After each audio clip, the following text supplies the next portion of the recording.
নলবাৰীৰ বাণীকুছিত শিৱম গাঁৱৰীয়া সংঘ শিৱ মন্দিৰ বাণীকুছিৰ সৌজন্যত 20তম বাৰ্ষিক বৃহত্তৰ বলবম উদযাপন। এদিনীয়া বৰ্ণিল কাৰ্যসূচীৰে অনুষ্ঠিত হয় অনুষ্ঠানভাগী। সাংস্কৃতিক সন্ধিয়াৰ বিশেষ আকৰ্ষণ হিচাপে উপস্থিত থাকে জনপ্ৰিয় কণ্ঠশিল্পী ভিকি কলিতা আৰু হিমাশ্ৰী কলিতাৰ গীতৰ শৰাই। উদ্যোক্তাই জনোৱা মতে অহাবেলি এইবেলিতকৈও বৃহৎভাৱে আয়োজন কৰিব বুলি অৱগত কৰে।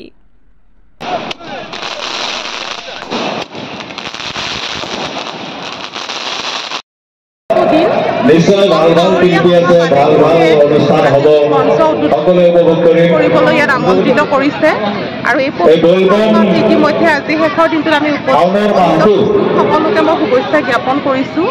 যিহেতু এই মাহটো আমি সকলোৱে হিন্দু ধৰ্মৰ এটা পবিত্ৰ মাহ বুলি আৰাধনা কৰি আহিছোঁ। শিৱক শক্তি দিয়ে, মংগল কৰে। মই লগতে উদ্যোক্তা সমিতিক মই আন্তৰিক কৃতজ্ঞতা জ্ঞাপন কৰিছোঁ, তেওঁলোকে সুন্দৰভাৱে অনুষ্ঠানটি আয়োজন কৰাৰ বাবে। বলবম উদযাপন সমিতিৰ সমূহ ভক্তবান ৰাইজ তথা উদ্যোক্তা ধন্যবাদ জনাইছোঁ। আজি আমি আহি অতিক্ৰম কৰিলোঁ আৰু 5 বছৰ পাছতে আমাৰ ভগৱান ইয়াত উপালিবলৈ অনুষ্ঠিত হ'ব। আমি ৰাইজৰ সহায় সহযোগিতা বিপুলভাৱে আমি পাইছোঁ। তাৰ কাৰণে মই ৰাইজৰ ওচৰত চিৰকৃতজ্ঞ।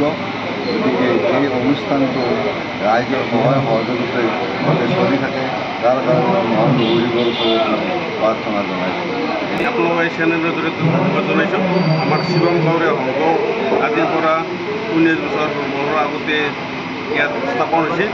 আমাৰ বৃহত্তৰ নতুন দেশৰ আমাৰ প্ৰথম ইয়াত সাংস্কৃতিক সন্ধিয়া পাতাৰ আমাৰ যিটো মনত এটা স্থিৰ ভাৱ লৈছিলোঁ, আজি সফল ৰূপত আমি ৰূপায়ণ কৰিছোঁ।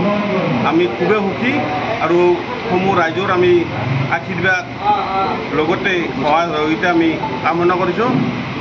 প্ৰত্যেক বছৰে যাতে আমাৰ সুকলমে এই অনুষ্ঠানটি চলি যায়।